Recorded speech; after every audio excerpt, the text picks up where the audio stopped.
Cumprimentamos a todos com a paz de nosso Senhor e Salvador Jesus Cristo. Estamos iniciando mais um programa EBD na TV.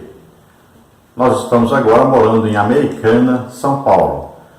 Se você deseja nos convidar, entre em contato conosco. O nosso telefone ainda é o mesmo, o DDD 99 e o telefone 991520454. Entre em contato conosco também pelo e-mail henriquelhas@hotmail.com. Lembrando que nós fazemos palestras para professores, superintendentes, diretores de escola bíblica dominical, também obreiros, e fazemos palestras diversas dentro da área de missões, família, de evangelismo, de visitação nos lares, missão nos lares, escatologia, sobre dons espirituais. Tudo isso nós temos a apostila. Se você desejar fazer esse evento na sua igreja, então nos convide, nós enviaremos a apostila, você tira cópias, vende, com o dinheiro que você vai vender as apostilas, você já paga todo o evento, já paga as suas despesas todas. E você nos dá apenas uma oferta. Então nos convide, nós estaremos aí com todo prazer, toda alegria. Ainda lembrando que nós também oramos pelos doentes e enfermos e Jesus tem curado muitos. Também sempre pregamos, você pode aproveitar no mesmo evento, nos convidar para pregar também. Sempre almas têm se rendido ao Senhor, sempre mais de 10 almas toda semana têm se rendido ao Senhor. Também nós oramos por batismo do Espírito Santo, por libertação.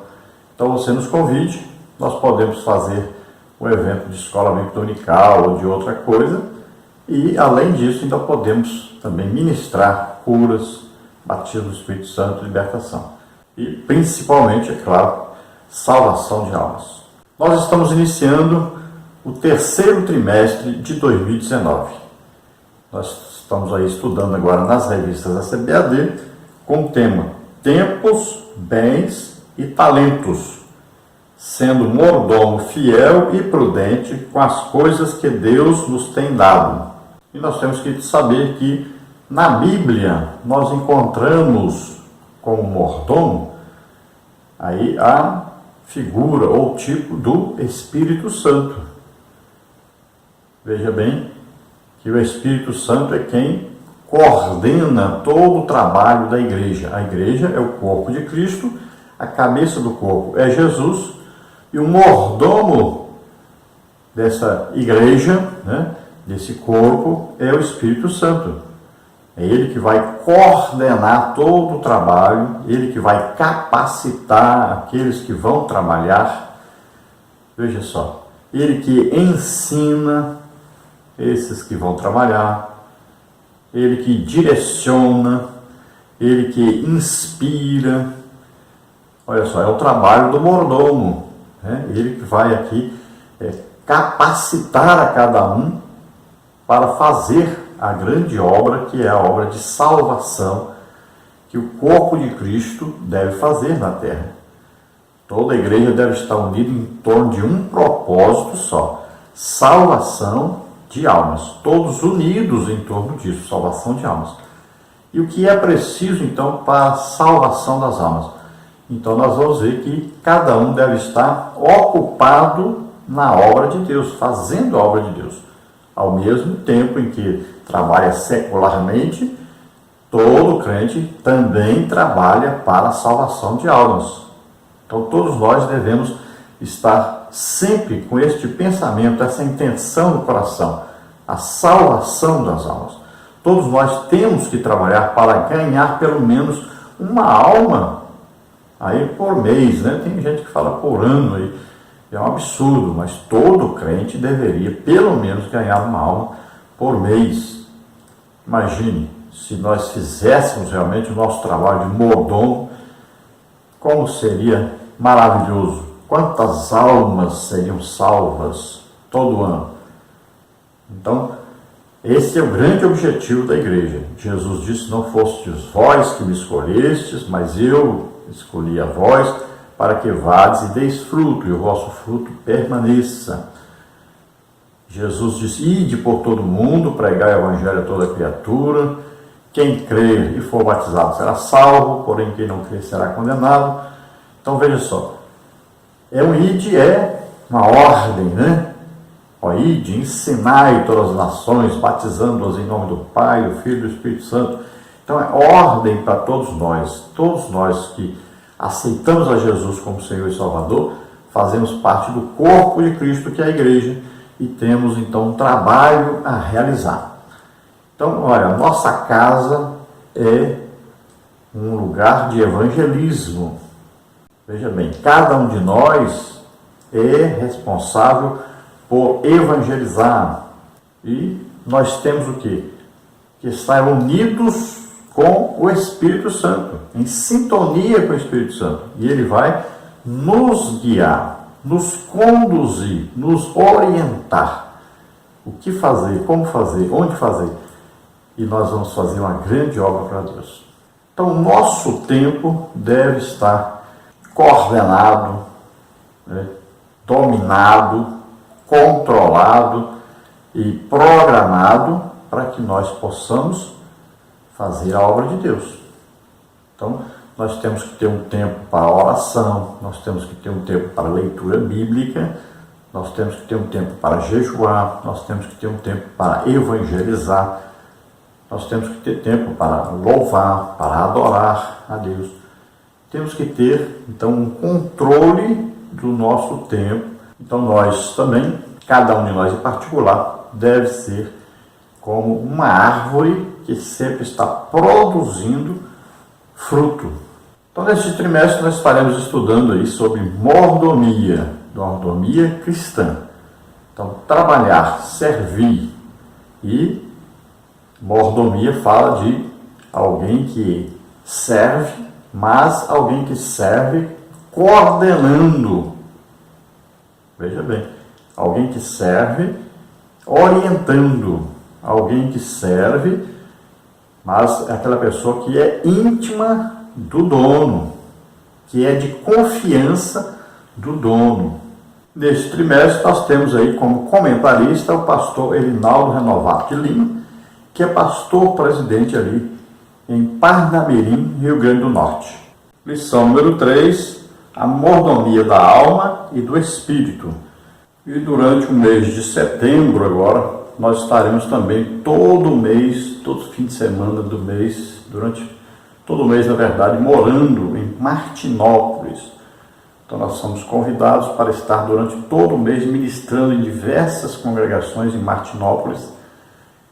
E então nós vamos passar o mês todinho fora, ministrando a palavra de Deus, também nos dias de semana e também nos fins de semana. Se você desejar, nós podemos estar aí também. Imagine, hoje a metade da igreja praticamente estão doentes as pessoas.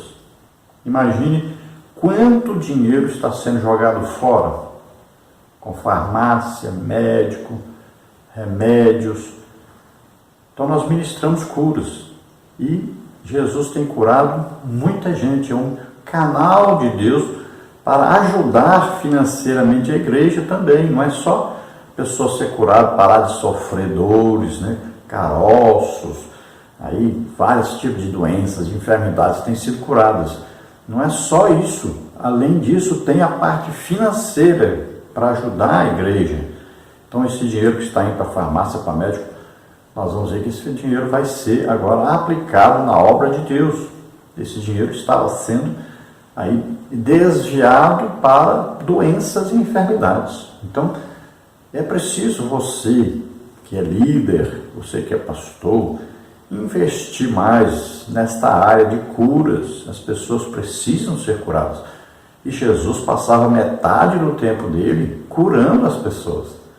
Então é preciso entender mais um pouco do Evangelho. O Evangelho é claro lá, que metade do Evangelho aí são sinais, prodígios, maravilhas, sempre milagres, curas, em prol das pessoas, de livrar as pessoas do sofrimento, livrar as pessoas da angústia, livrar pessoas como aquela mulher que gastou tudo o que tinha com os médicos. Então Jesus curou aquela mulher. Então nós temos que entender melhor o Evangelho e praticarmos esse Evangelho, ajudar as pessoas, amar realmente as pessoas, livrando-as de suas doenças, de suas enfermidades, de seus gastos desnecessários. Já estudamos o que é mordomia, já estudamos aí a mordomia do corpo e vamos estudar hoje então a mordomia da alma e do espírito. Então são 3 coisas: tempo, bens e talentos. Isso tudo que dentro do assunto mordomia, de servir, de trabalhar. Então nós estamos estudando tempo, bens e talentos. Então a nossa lição de hoje tem aí como título a mordomia da alma e do espírito. E nós vamos ver aí os seguintes assuntos dentro da lição. Tópico 1, conceituando alma e espírito. Vamos ver o significado da alma, a origem da alma, conceituação de espírito. No tópico 2, nós vamos ver a mordomia da alma, o homem interior. Vamos ver a tricotomia do homem e a mordomia da alma. No tópico 3, nós vamos ver a mordomia do espírito. E dentro desse assunto, nós vamos ver andando em espírito e frutificando no espírito. O textual da lição diz assim: e o mesmo Deus de paz vos santifique em tudo, e todo o vosso espírito e alma e corpo sejam plenamente conservados, irrepreensíveis, para a vinda de nosso Senhor Jesus Cristo. 1 Tessalonicenses 5:23. Se você olhar esse versículo no original, aí você vai ver bem separadinho aí corpo, alma e espírito. Você vai ver aí que corpo está escrito em grego, olha aí no original grego, está escrito aí. Você vai ver aqui, ó, que espírito no original grego aí está escrito bem claro, ó, pneuma. Vamos ver alma aí está escrito no grego, psuche ou psique. E corpo está escrito aí soma.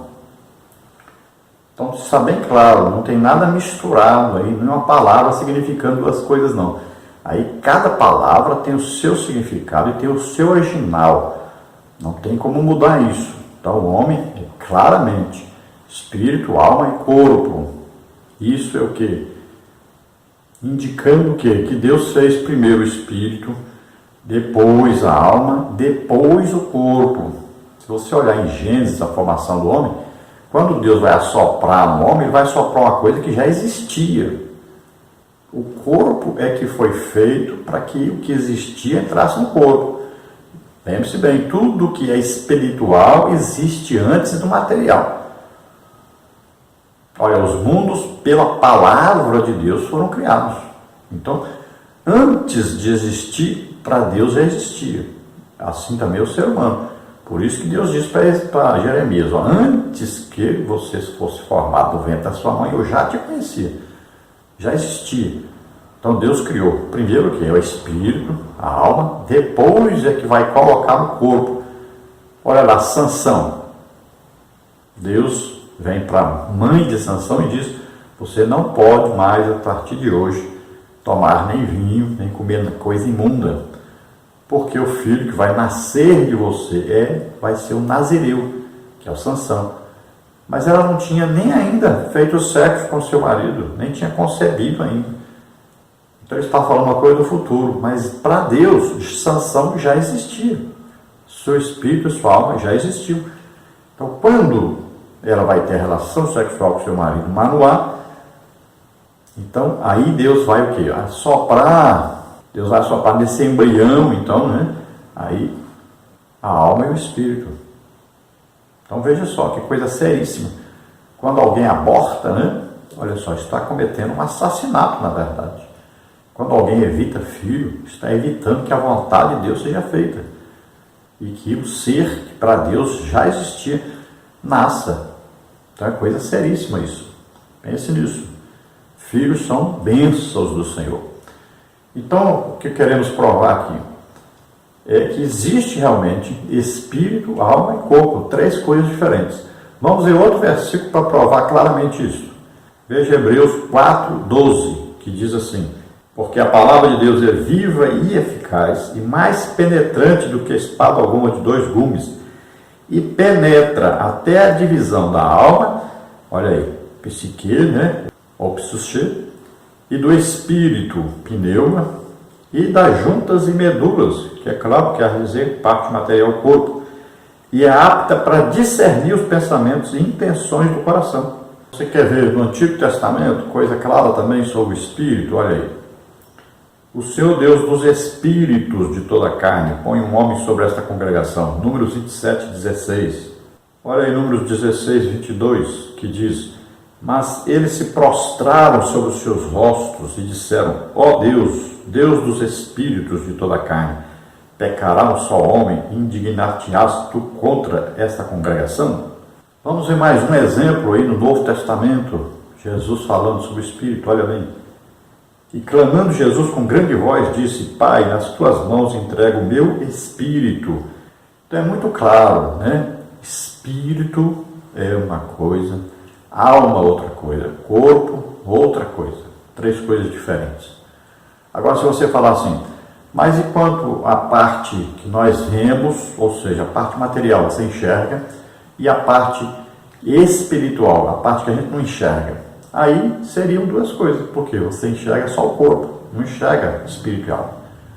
É como no Antigo Testamento, as pessoas não enxergavam Deus como trindade. No Novo Testamento está claro para nós: Pai, Filho e Espírito Santo. Deus, três pessoas, um Deus só.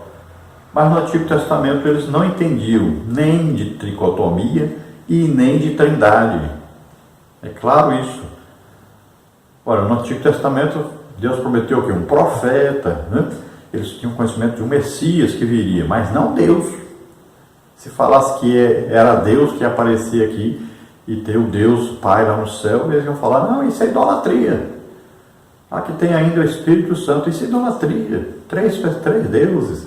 Eles não entendiam isso. Isso só é compreendido por aquele que realmente é convertido, que é salvo, que o próprio Espírito Santo revela essa trindade para nós. Assim também a tricotomia. No Antigo Testamento eles confundem espírito e alma quando se refere a uma coisa ou outra, né? Às vezes chama espírito de alma, às vezes chama a alma de espírito. Eles não conseguem compreender isso claramente, como nós entendemos hoje. Agora, no Novo Testamento é bem clara a explicação, né? Está bem claro aí para nós entendermos que espírito é uma coisa, alma outra coisa, corpo outra coisa. Também é importante esclarecermos que espírito, alma e corpo, no final da vida humana, todos três ou vão para a Nova Jerusalém ou vão para o lago de fogo e enxofre. Não tem como separar. Olha aí, a besta e o falso profeta são pessoas, e a Bíblia diz lá que foram lançados vivos no lago de fogo e enxofre.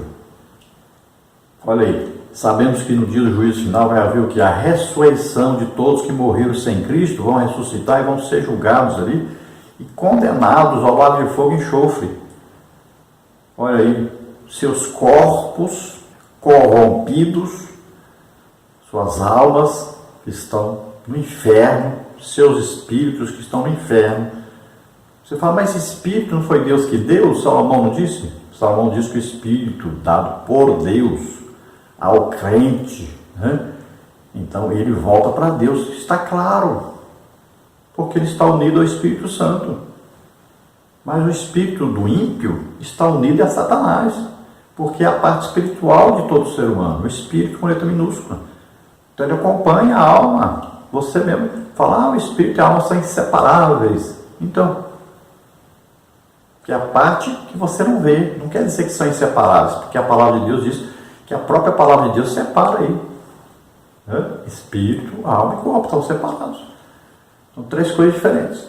Agora existem no mesmo ser humano. Então, Satanás é espírito? É. Os demônios são espíritos? São. E vão terminar onde? Vão passar a eternidade onde? Lago de fogo e enxofre. Quem deu esse espírito? Deus. Então, não é difícil entender isso. Então, nós vamos ser arrebatados? Vamos. Olha aí. E vamos morar onde? Na Nova Jerusalém. O quê? Espírito, alma e corpo. Corpo transformado. Espírito e alma, fácil de entender, né? Estão no paraíso. Quando a pessoa morre aqui, que é crente, vai para o paraíso, esperar o dia do arrebatamento. Então, no dia do arrebatamento, corpo, alma e espírito se juntam e vão para Nova Jerusalém. Então você entende claramente isso. Por que não entende que no caso do ímpio é a mesma coisa? Só porque Salomão escreveu a respeito do crente, dizendo que o espírito do crente volta para Deus, é claro que volta. Agora, a pessoa ímpia não. Então vai para o inferno, espírito, alma do ímpio. Esperar o quê? O dia do juízo final, segunda morte, olha. Aí vai corpo, alma, espírito, para o lago de fogo e enxofre, que é a parte aí que é do ímpio. É a tricotomia do ímpio. Então nós vamos entender durante a lição de hoje mais detalhadamente sobre o que é alma, o que é espírito. Estudamos na lição passada sobre o corpo. Então o mais simples de entender é que alma é o que é a sede dos nossos sentimentos, desejos, da nossa vontade. A alma que controla. Por isso que a Bíblia diz, olha, a alma que pecar, esta morrerá. Veja bem, a responsabilidade, né, aí da direção do ser humano está na alma. É ela que vai direcionar o espírito para Deus ou para o diabo. É ela que vai direcionar o corpo a obedecer a Deus ou fazer a vontade dos desejos carnais, que são contrários a Deus. Então existem os desejos legítimos, corretos do corpo, né? Comer, beber, dormir, sexo. Tudo dentro da palavra de Deus. Mas existe o que? Os desejos pecaminosos do corpo. Agora a alma é que vai permitir ou não que sejam satisfeitos os desejos pecaminosos do corpo ou não. Aí o espírito entende o que? Do reino espiritual. A alma que vai controlar se esse espírito vai servir a Deus ou vai servir a Satanás. Isso é bem claro. Então o poder de decisão está na alma. O controle do ser humano está na alma. Então o espírito não é a parte dada por Deus para que o ser humano que entenda do reino espiritual, aquele que nós não vemos. Então todo ser humano sabe que existe Deus. Olha aí, Romanos capítulo 1 diz que os homens não têm desculpa diante de Deus de dizer que não sabia que Deus existia, não vê as coisas que Deus fez. Não. Todo homem sabe, já tem dentro dele, porque o Espírito que Deus deu já convence esse homem, coloca nele a certeza que existe Deus, que existe um Criador por detrás de toda a criação. Até o ateu sabe disso, mas ele luta contra isso, sabendo que existe, senão ele não ficava lutando contra isso. Para quê? Se ele tivesse certeza que Deus não existe, não precisava ele lutar, ficar falando que é ateu, discutindo, brigando, querendo provar que não existe Deus. Então todo ser humano sabe que existe Deus. O índio lá no meio do mato sabe que existe Deus? Sabe. Pode ver que ele tem a sua religião lá, a busca por Deus. Todo homem sente desejo de ter um encontro, de conversar com Deus, de ter aí uma relação com esse Deus. Porque Deus deu o Espírito ao homem para entender essa parte espiritual.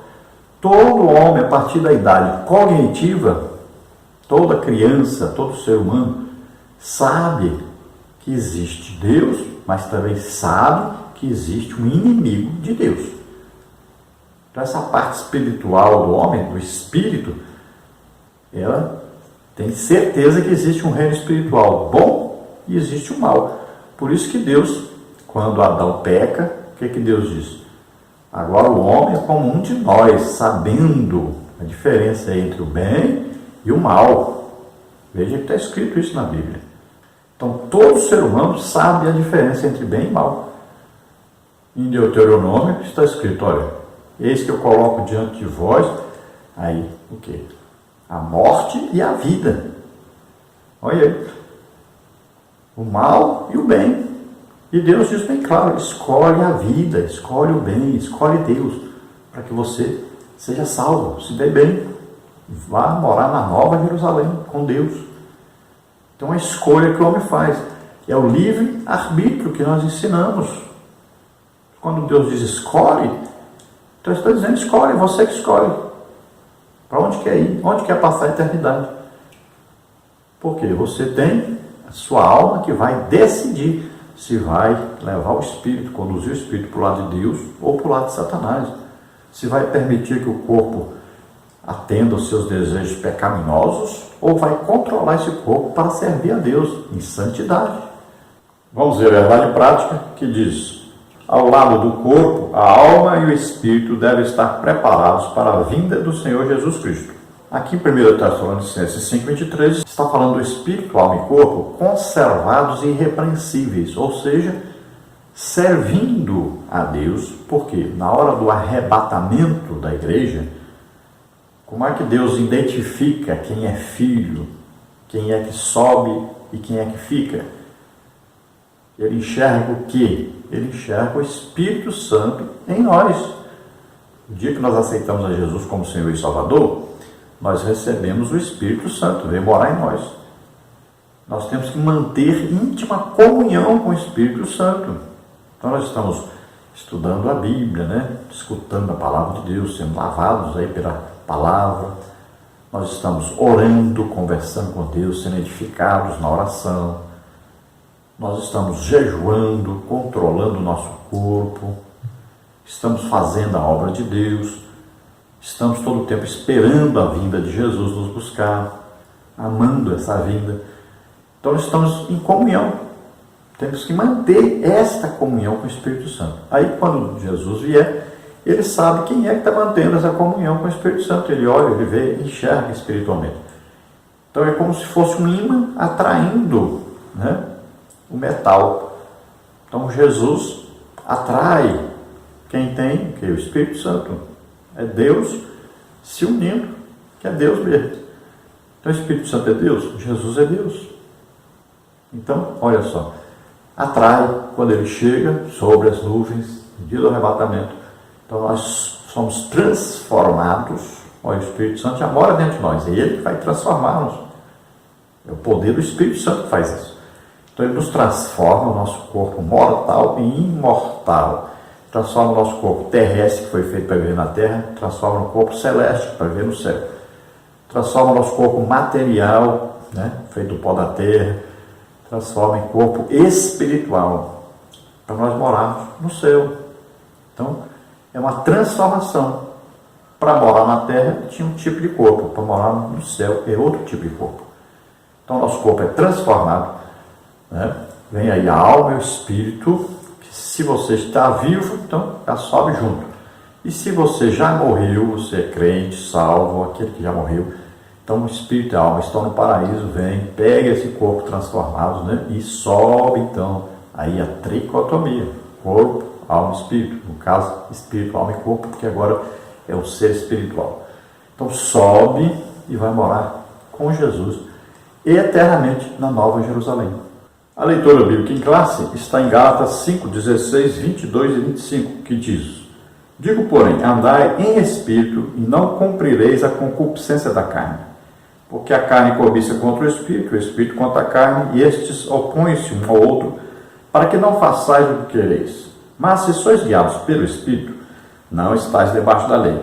Porque as obras da carne são manifestas, as quais são prostituição, impureza, lascívia, idolatria, feitiçarias, inimizades, porfias, emulações, iras, pelejas, dissensões, heresias, invejas, homicídios, bebedices, glutonarias e coisas semelhantes a estas, acerca das quais nos declaro, como já antes nos disse, que os que cometem tais coisas não herdarão o reino de Deus. Mas o fruto do Espírito é amor, gozo, paz, longanimidade, benignidade, bondade, fé, mansidão, temperança. Se vivemos no Espírito, andemos também no Espírito. Então, a nossa leitura aqui não é a leitura falando de corpo, alma e espírito, nem falando sobre alma e espírito separados. Está falando aqui do fruto do Espírito, né? Aquilo que foi implantado em nós no dia que aceitamos a Jesus como Senhor e Salvador, que é como se fosse uma laranja, você vê aí na ilustração, com 9 gomos, ou 9 virtudes, ou 9 qualidades. Então esse fruto do Espírito é implantado em nós, e o fruto é do Espírito. A partir do momento que você vai se deixando dominar pelo Espírito Santo, então olha só, a alma tomou a decisão de deixar-se conduzir pelo Espírito Santo, que está unido agora ao seu Espírito com letra minúscula. Então, Espírito com letra maiúscula, que a leitura aqui é Espírito com letra maiúscula, Espírito Santo. Então, ele vai dominar. Então, a alma tomou a decisão de deixar o Espírito guiar todo o ser. Então, aí o corpo, a alma e o Espírito estarão sendo guiados pelo Espírito Santo. Olha só. Esse é o crente verdadeiro. Então, ele vai permitindo que o Espírito Santo governe. Olha lá, Jesus era guiado pelo Espírito Santo. O Espírito Santo concedia a Jesus poder para fazer os milagres. Então, veja só. O Espírito Santo revelava as coisas para Jesus. Olha, Jesus estava na terra como homem. Um homem cheio do Espírito Santo. E a Bíblia diz que ele estava cheio do Espírito Santo. Guiado, conduzido pelo Espírito Santo. Assim deve ser todo crente. Isso agrada a Deus. E isso é vida realmente de um cristão. Ser conduzido, guiado, né? Orientado. Olha, Jesus diz que ele nos ensina todas as coisas. Até na oração, o crente permite que o Espírito Santo tome a direção, porque a Bíblia diz que o Espírito intercede por nós com gemidos inexprimíveis. Ele nos ajuda na nossa oração, ajuda no nosso estudo bíblico, né? Ajuda a nos conduzir, nos guiar. Devemos sempre perguntar para onde eu vou, como faço isso ou não. Consultar o Espírito Santo que vive em nós. É uma vida cheia do Espírito Santo.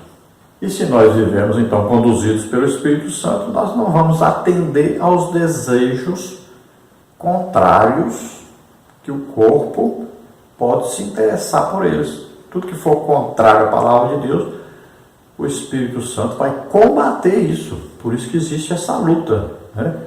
Da carne e do Espírito. Carne é o quê? Os desejos pecaminosos. E o Espírito aqui, o Espírito Santo. Olha, é uma luta constante. Agora o Espírito Santo, então, quando foi concedido ao crente, ele se uniu ao Espírito do crente. E agora a alma vai tomar a decisão, deixa o Espírito Santo governar ou não. Se o Espírito Santo vai governar, nós vamos produzir só coisas boas. Você viu aí uma lista de coisa ruim que pode ser produzida se o espírito humano se interessar por Satanás e deixar que o diabo governe. Então vai ver aí um monte de pecado. Mas se a alma decidir que o Espírito Santo é que vai governar, nós vamos produzir só coisas boas. Aí o que? O fruto do Espírito, as suas qualidades vão sendo desenvolvidas em nosso ser, a partir do momento que vamos permitindo que o Espírito Santo nos governe. No tópico 1, conceituando alma e espírito. Subtópico 1, significado da alma. Subtópico 2, a origem da alma. Subtópico 3, conceituação de espírito. Subtópico 1, então, o significado da alma. No Antigo Testamento, a palavra alma é nefesh. No Novo, o termo usado é psique, que tem o sentido de alma e de vida, e encontra-se ligado à palavra psíquicos, que significa pertencente a esta vida. Ela é a base das experiências conscientes, equivalendo, portanto, à própria vida, à personalidade ou à pessoa mesmo, 2 Coríntios 1:23. Assim, o texto bíblico de Levítico 17:10 a 15 revela uma diversidade de sentidos para a palavra alma. A pessoa física, no versículo 10, a vida de um animal, versículo 11, a vida de uma pessoa, versículo 11 também. Do ponto de vista teológico, a alma é a sede das emoções e dos sentimentos, conforme Jesus expressou no contexto de angústia. A minha alma está profundamente triste até a morte. Marcos 14:34.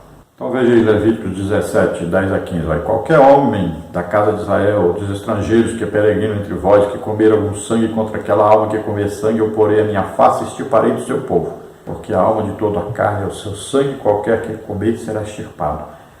Então, muitas vezes a pessoa pode confundir. Então, quer dizer que a alma é o sangue? Não.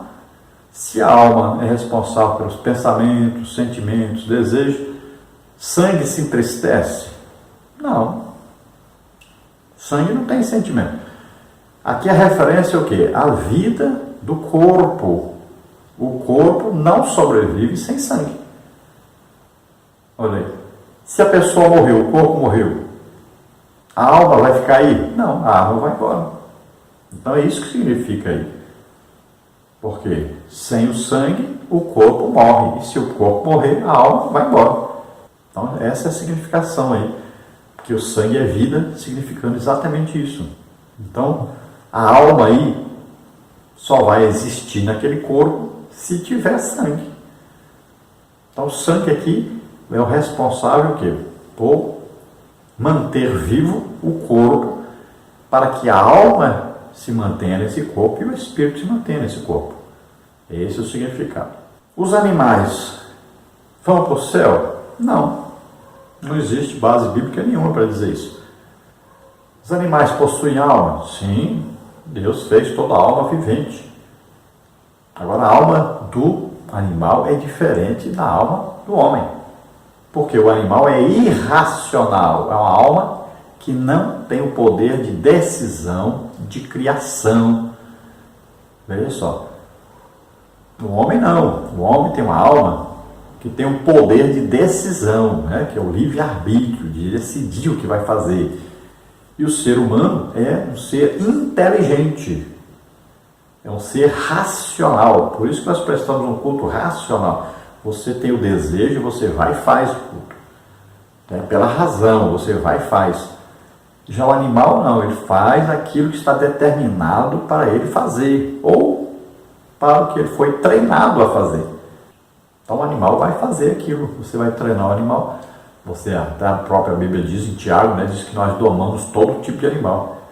Então o animal vai fazer aquilo que ele foi ensinado a fazer. E se nós não ensinarmos nada, ele vai fazer aquilo que a sua natureza diz para ele fazer. Tem animal que mata os seus filhotes. Olha só, é uma coisa absurda. É, mas ele foi criado para fazer assim. Tem animal que nasceu para ser alimento de outro animal. Então, cada animal tem a sua natureza própria, né? E os animais foram criados por Deus para servir ao homem, mas não foram criados para serem salvos ou para ir morar no céu. Não, a vida deles é terrena. Então, acabou a terra? Acabou tudo. Quem é que vai estar na nova Jerusalém? Quem é que vai viver eternamente na nova terra, novo céu? Nós, os seres humanos, né? Transformados, agora seres espirituais, celestiais. Mas não tem nada falando sobre animal. Acabou a terra? Acabou os animais.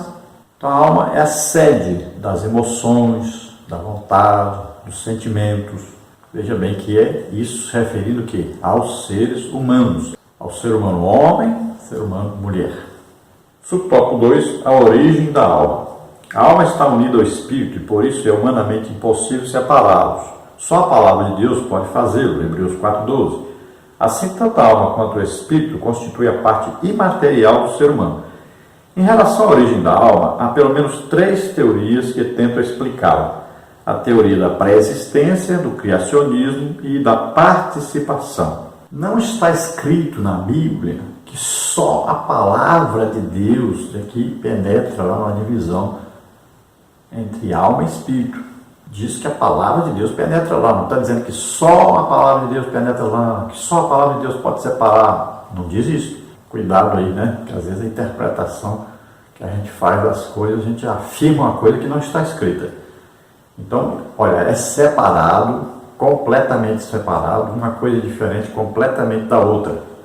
Então, espírito, alma, corpo, 3 coisas separadas, diferentes, né, que formam o ser humano. Então vamos ver a primeira teoria, teoria da pré-existência. Segundo essa teoria, as almas existem nas diversas esferas do mundo espiritual e entram no corpo gerado num processo denominado reencarnação. O objetivo desse processo é levar a pessoa a sofrer pelos pecados cometidos em pretensas existências anteriores. Esse é um dos pontos fundamentais do espiritismo. Entretanto, não há fundamento bíblico para essa teoria. A Bíblia revela que o pecado original passou a todos os homens, Romanos 5,12, e que vigora até os dias atuais, pois não há homem que não peque, Eclesiastes 7,20. Porém, o sangue de Cristo purifica o pecador, 1 João 1,7. Quando esse se arrepende, confessa o seu pecado e o deixa, Provérbios 28,13. Então aí é uma doutrina espírita que diz que as almas vão passando, né? A pessoa morreu Então a alma daquela pessoa passa para outra pessoa que nasce e vai melhorando, né? Já pensou? Adão morreu, Eva morreu para poder, quando nasceu o filho deles, a alma deles passar para o filho? Não. Veja bem. Para isso aí ser verdade, teria que ser assim. Adão e Eva morriam, aí aparecia outro ser humano que nascia, pegava a alma deles, né, e ia continuar a vida deles. Veja bem, perfeição, só Jesus Cristo. E se isso fosse verdade, o mundo não estaria cheio de gente ruim. Pelo tempo que começou a raça humana na Terra, ia só melhorando. Não tinha tanta gente ruim assim. E aí a maioria das pessoas são, na verdade, ruins. Vivem no pecado, todo ser humano peca. Então isso não é verdade. É uma coisa absurda, né? Então o que nós entendemos é que Deus então conhece, né, a pessoa antes dele nascer, já faz o espírito e a alma. Quando a pessoa é gerada, então Deus coloca esse espírito, essa alma na pessoa. Então cada pessoa que é gerado, Deus vai colocar o espírito e a alma. Assim é que eu entendo. Quem vai dar todo o crescimento ali? Deus é que vai dar o crescimento, né? A partir do momento da concepção. Então Deus vai dando crescimento ali. Nossa, aquela perfeita criatura, perfeito ser humano. Depois nós temos aí a teoria do criacionismo. Segundo essa teoria, baseada no pensamento filosófico grego, Deus dedica-se à criação de almas diariamente para que habitem nos corpos que forem sendo concebidos. É um ponto de vista que carece de fundamentos bíblicos. Então, criacionismo é esse tipo que eu estou falando aqui. Deus, para mim, ele cria alma e espírito. Não quer dizer que ele já criou todas as almas e espíritos, né? E vai depois arrumar corpo para isso. Não é isso que eu estou dizendo. Então, para mim, porque baseado em quê? Em que Deus disse para Jeremias: eu te conheci antes que você se formasse no ventre da sua mãe. Também a mãe de Sansão, foi dito para ela que não podia tomar vinho, nem comer coisa imunda, porque o filho que ia nascer ainda, Sansão, ia ser nazireu. Então, antes mesmo da criança ser formada, já tinha ordem, né? Para não beber vinho, nem comer coisa imunda. Olha só. Então, para mim, é assim que acontece. Deus cria, vai nascer um ser humano, vai ser concebido. Então, Deus tem ali o espírito e a alma e dá a este ser que foi concebido, coloca nele. Então, ao formar Adão do pó da terra, Deus vem para a parte espiritual. Lembre-se sempre disso, a parte espiritual existe antes da parte material. Olha aí, os mundos pela palavra de Deus foram criados. Então, primeiro tem o quê? A parte espiritual. Deus primeiro o quê? Ele planeja. Jesus faz o quê? O verbo, ele executa. E o Espírito Santo vem fazer o quê? Dá o poder para a execução desse projeto, revela esse projeto. E aí a terceira teoria, a teoria participativa. A teoria expressa que Deus dá vida a toda pessoa gerada de acordo com as leis da reprodução biológica geradas por ele. Assim, homem e mulher geram um novo ser com a cooperação divina. Atos 17, 28, Hebreus 1, 3. É uma visão que tem base na Bíblia e que está harmonizada com a palavra de Deus. Fala ao Senhor que estende o céu e que funda a terra, que forma o espírito do homem dentro dele. Zacarias 12, 1b. Todavia, como Deus age na criação de cada alma e espírito dentro do ser humano, é um dos muitos mistérios da fé, pela qual devemos curvar-nos humildemente diante da sua magnitude. Então aqui, de maneira geral, né, todos os crentes acreditam assim. A maioria dos crentes pensa assim, que a partir do momento que é gerado o ser humano, depois é que Deus vai colocar então, a alma e o espírito nesse ser. Então, na minha opinião, antes dele ser formado, Deus já tem ali a alma e o espírito pronto e coloca, porque para mim o reino espiritual é antes do material. Subtópico 3, conceituação de espírito. Segundo o Novo Testamento, a palavra que se refere a espírito é pneuma. O termo pode se referir à parte imaterial da personalidade humana, como está em 1 Coríntios 7, 1 e 34. O próprio ser da pessoa, como está em 1 Coríntios 16, 18, 2 Timóteo 4, 22. E mais especificamente, a fonte do discernimento, Marcos 2, 8. das emoções, João 11:33, e da vontade, Atos 19:11, de uma pessoa. Assim, o espírito humano regenerado, submetido a Cristo, torna-se sensível ao Espírito Santo e é capaz de manifestar o fruto do Espírito, as virtudes do reino de Deus. Gálatas 6:1, confere com Mateus 5-7. Nesse sentido, em termos espirituais, só há dois tipos de crentes, os espirituais e os carnais, como está em Romanos 8:1. Os crentes espirituais caracterizam-se pelo seu espírito dominado pelo Espírito Santo, Gálatas 5:16-18, 22-25. Os carnais vivem de acordo com a natureza carnal, que não foi submetida nem transformada por Cristo, Gálatas 5:19-21. Então, o espírito aí é a parte que está relacionada àquilo que nós não vemos, ao reino espiritual.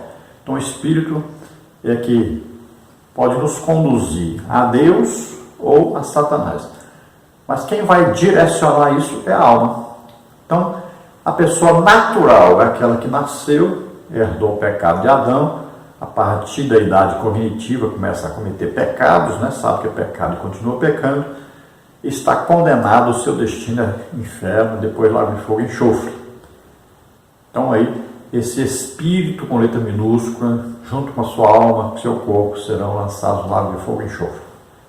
Agora, o crente, o salvo, então ele recebeu o Espírito Santo é ligado ao seu espírito humano, e agora, se a alma permite, a alma agora foi regenerada, agora sabe o que é certo e o que é errado, então há uma mudança de atitude, uma mudança de vida, por quê? Porque a alma agora vai estar ligada ao Espírito Santo, ela vai permitir que o Espírito Santo, unido ao seu espírito, conduza todo o seu ser, e vai conduzir sempre para as coisas boas. Por isso que ela larga as coisas ruins, larga o pecado.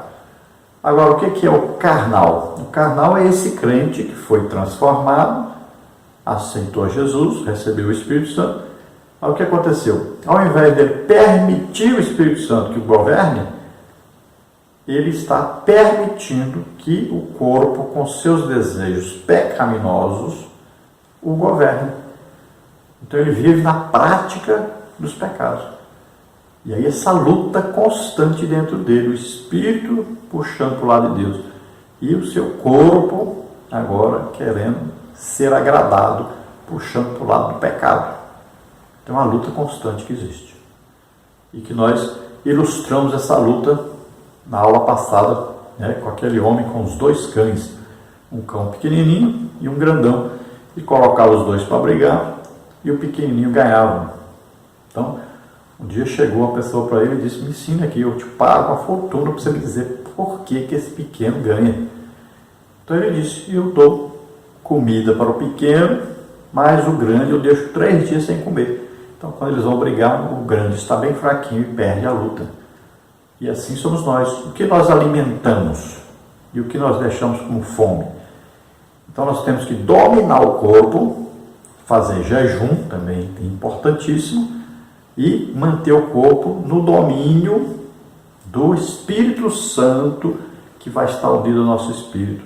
Então a nossa alma tem que tomar essa decisão: vou deixar o Espírito Santo governar, eu vou alimentar a alma e o espírito. Vou alimentar com o quê? A alma se alimenta com a Bíblia e o espírito se alimenta com oração. Então os dois, ficando fortes, vão dominar o corpo e não vão deixar o corpo ser conduzido para o lado errado, para o lado do pecado.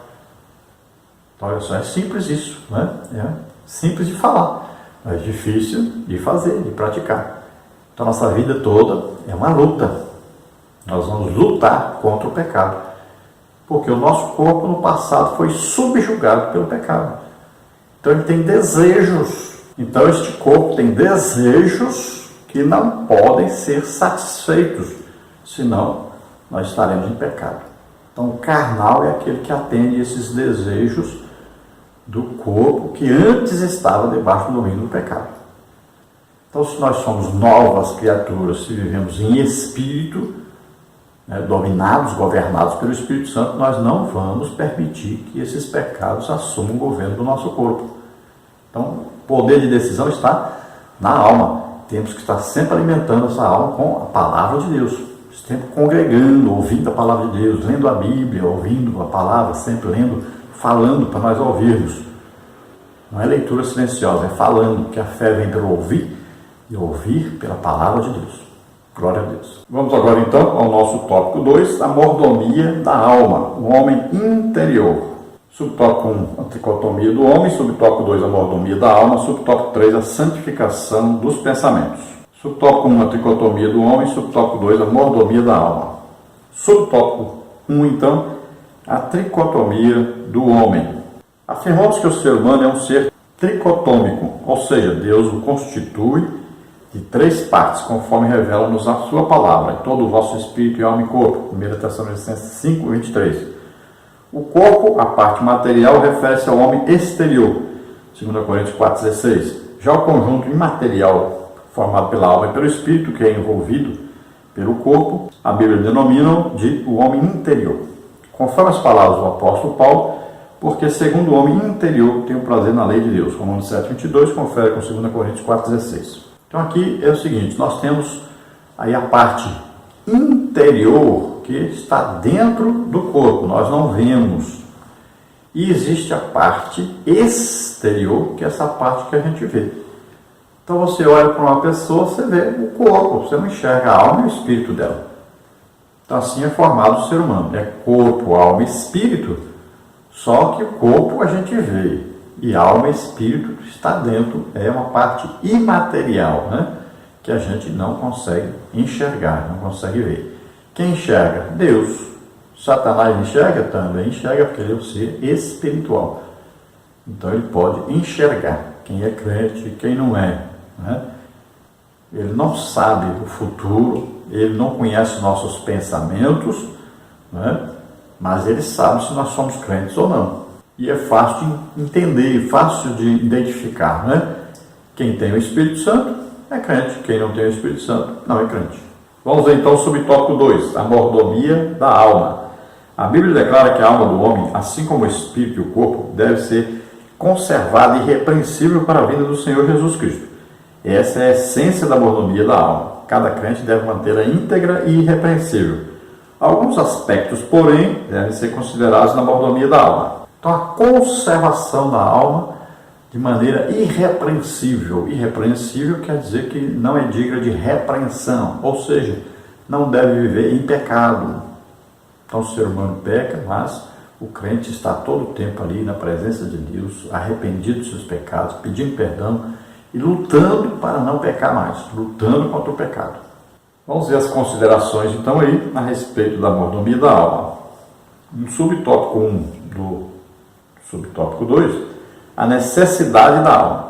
Essa necessidade inclui a emoção e pode ser satisfeita no relacionamento com Deus. A alma precisa do refrigério espiritual e da presença divina. Salmos 23, 1 a 3.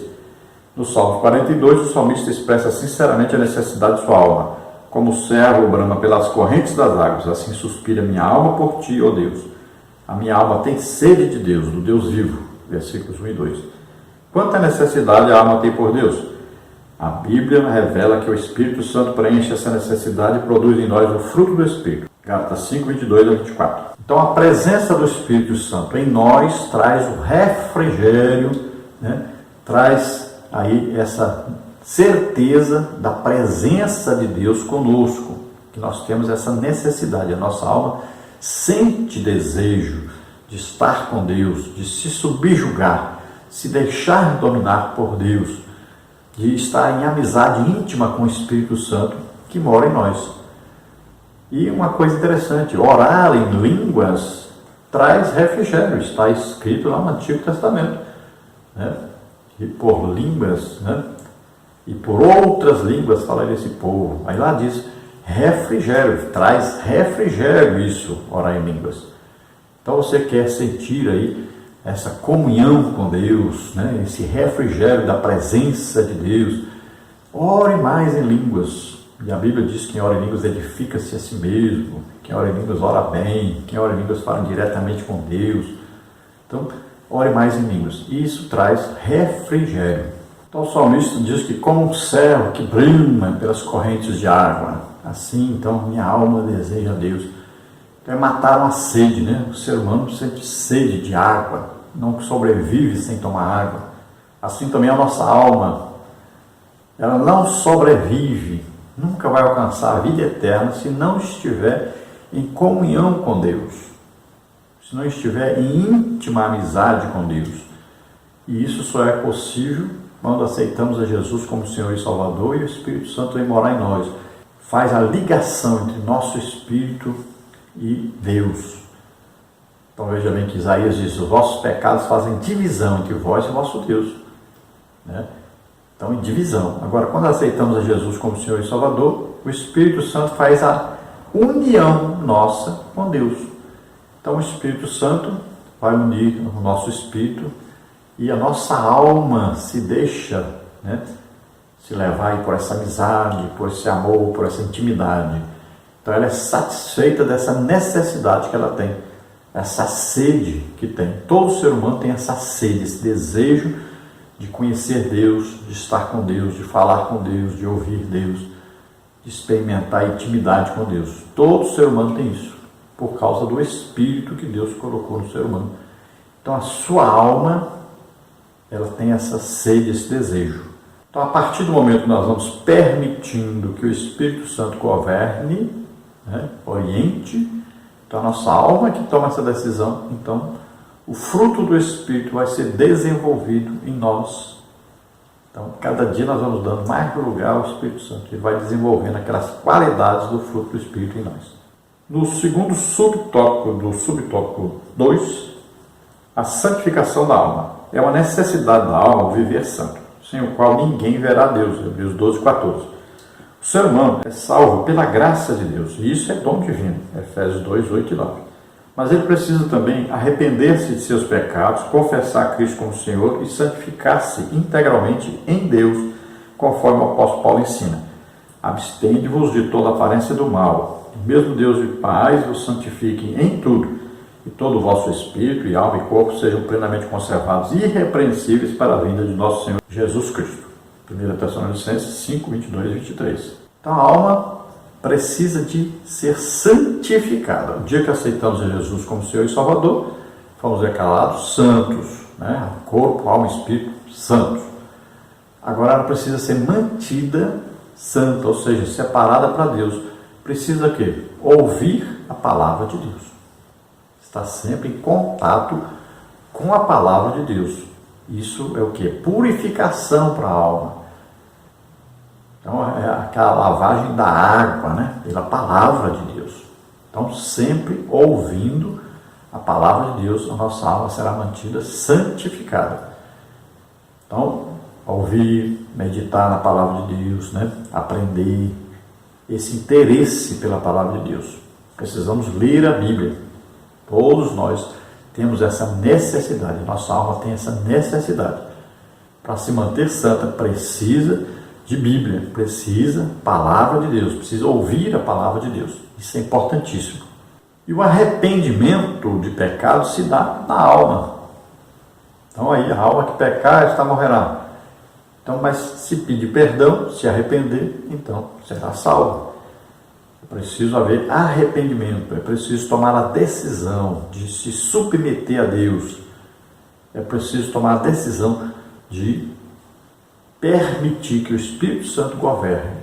Olha, se com a tua boca confessares ao Senhor Jesus e em teu coração creres que Deus o ressuscitou dos mortos, será salvo. Olha aí, o crer, o ter fé, pertence à alma. A pessoa precisa exercer isso, acreditar na palavra de Deus, acreditar no Evangelho pregado.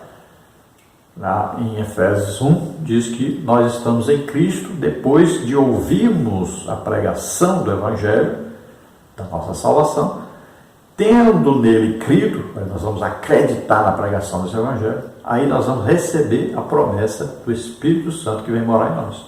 Nós somos salvos pela graça de Deus, não é por merecimento, não é por alguma coisa que nós fizemos. Graça de Deus é Jesus Cristo morrendo por nós na cruz, ressuscitando. Então nós somos salvos por Jesus Cristo que morreu por nós. Agora, nós precisamos exercer a fé, acreditar nisso para sermos salvos. Senão não tem jeito de ser salvo. Agora o subtópico 3 do subtópico 2. A santificação dos pensamentos. Vimos que a alma é a sede das emoções, dos sentimentos e dos pensamentos. Logo, sua mordomia deve zelar por tudo o que preenche o pensamento do crente, conforme ensina o apóstolo Paulo, Filipenses 4:8. Nesse contexto, devemos atentar para a advertência de Jesus em relação ao coração do homem, isto é, sua interioridade. Porque do coração procedem os maus pensamentos, mortes, adultérios, prostituição, furtos, falsos testemunhos e blasfêmias, como está em Mateus 15:19. Portanto, não podemos pensar só no que não fazer, mas também do que não pensar. Toda ação ou reação humana precede o pensamento, o sentimento e a emoção. Então a alma é sede aí dos desejos, pensamentos, emoções, e nós devemos tomar cuidado com ela, porque ela é que tem o quê? A responsabilidade pelos pensamentos, a intenção, né, do coração. Coração é só uma maneira de falar se referindo à alma. Então veja só, a intenção, o desejo, tudo nasce nos pensamentos. Então ali é arquitetado o que vai ser feito. Primeiro se pensa, né? Se toma então a decisão depois que vem o pensamento. Então esses pensamentos têm que ser protegidos, guardados, controlados, sempre submetidos a aceitação ou não do Espírito Santo que mora em nós. Veja que o coração do ímpio, né, a intenção do ímpio, os pensamentos do ímpio, são maus continuamente. Já acorda com desejo de fazer uma coisa ruim. Agora o tópico 3, a mordomia do Espírito. Subtópico 1, andando em Espírito. Subtópico 2, frutificando no Espírito. Subtópico 1, então, andando em Espírito. Na mordomia do Espírito, o crente deve procurar andar em Espírito, ou seja, na submissão ao Espírito Santo. Diz o texto bíblico, digo, porém, andar em Espírito, e não cumprireis a concupiscência da carne. Gálatas 4,16. Andar em Espírito é viver em obediência à direção do Espírito Santo em todas as áreas da vida. Há uma luta interior entre a carne e o Espírito. Gálatas 4,17. Mas uma vez guiados pelo Espírito Santo, não estamos sob a escravidão da carne. Gálatas 4:18. Portanto, se vivemos no Espírito, andemos também no Espírito. Gálatas 5:25. Então, o crente vai fazer todo o possível para viver em Espírito, ou seja, governado pelo Espírito Santo. Aqui é Espírito, letra maiúscula, se referindo ao Espírito Santo. Nós falamos dessa guerra, né, entre o Espírito Santo e o corpo com seus desejos pecaminosos, que nós chamamos de carne, né? Quando esses desejos pecaminosos estão aí querendo dominar o ser humano. Então são os que? Desejos da carne. Então pecados, impurezas, né? Coisas pertencentes à área da glutonaria, do sexo anal, do adultério, bebedice, mentira, tudo que não presta aí, então vai para esse lado aí.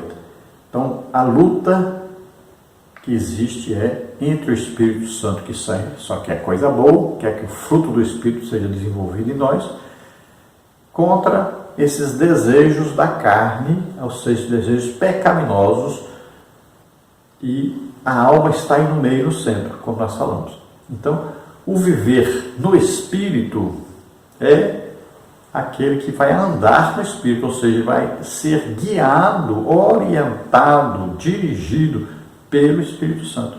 E nós vamos ver que Jesus fazia isso. Jesus era guiado pelo Espírito Santo. Então, é esse ser guiado, esse se deixar dominar, esse andar em comunhão, é querer agradar o Espírito Santo. Então, essa intimidade com o Espírito Santo, esse é o andar que agrada a Deus. É uma vida que vai conseguir dominar, então, os desejos da carne, os desejos de pecar. Subtópico 2, frutificando no Espírito. Quando o crente produz frutos dignos da vida cristã, ele glorifica a Deus. Nosso Senhor chamou-nos a dar fruto e escolheu-nos para permanecer dando fruto. João 15, 9, 16. Frutificar no reino de Deus é testemunhar Cristo em sua vida e, por meio de boas obras, de amor que mostra o caráter de Deus em você. João 15,16, Mateus 5,16, Gálatas 5,22. Então, esse frutificar no Espírito tem a ver, então, com deixar-se dominar pelo Espírito Santo, de maneira que ele consiga, então, fazer crescer em nós as qualidades do fruto do Espírito implantado em nós. A partir do momento que nós nos deixamos guiar pelo Espírito Santo, nos entregamos totalmente a Ele, então Ele vai desenvolvendo as virtudes, as qualidades do fruto do Espírito que está implantado em nós. Então nós vamos crescendo no conhecimento de Deus, na graça de Deus, e nós vamos nos tornando melhores a cada dia, nós vamos procurando ajudar mais as pessoas, nos doar mais para ajudar as pessoas, amar mais a Deus, amar mais as pessoas, fazer de tudo para que as pessoas sejam salvas. Não existe maior coisa que nós possamos fazer do que colocar uma pessoa no reino de Deus, do que pregar o Evangelho para essa pessoa para que ela seja salva. Não existe coisa superior a isso. Por isso que a Bíblia diz que é sábio quem ganha almas. É sábio quem conduz as pessoas a Deus. Prova que ama realmente aquele que conduz as pessoas a Deus. Então existem várias maneiras de se conduzir as pessoas a Deus. E a principal e primeira delas é a pregar o Evangelho a essas pessoas, é ensinar a palavra de Deus a essas pessoas. Eles precisam ouvir a palavra de Deus. E aí a fé virá. Então nós temos que levar esse Evangelho a todas as pessoas. Vamos então à conclusão, que diz: a mordomia da alma e do espírito, juntamente com a do corpo, completa a conservação integral do crente. 1 Tessalonicenses 5:23.